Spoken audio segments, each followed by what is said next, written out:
Malapit na palang eleksyon sa barangay.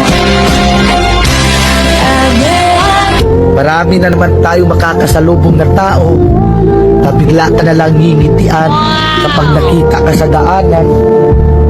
Yung suplado at hindi mo malapitan yung may problema ka. Tapos ngayon, sila na yung unang maglalambing sa'yo at babatiin ka. Wow! Plastic ang ugali. Oh no! Tatakbo ka ulit ng pagkakapitan at konsehal ng barangay nyo. Wow! Tapos wala naman kayong magandang nagawang proyekto sa barangay nyo. Mahiya naman kayo. Tapos magtatanong kayo kung ilang buntante sa isang bahay.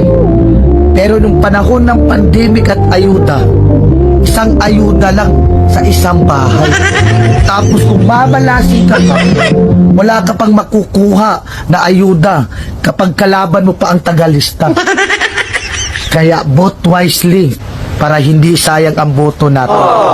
Tandaan nyo, sa ating boto, nakasalalay ang panalo ng isang kandidato. Kung may magtatangka sa'yo magbigay ng pera, sabihin mo, minimum 1,000.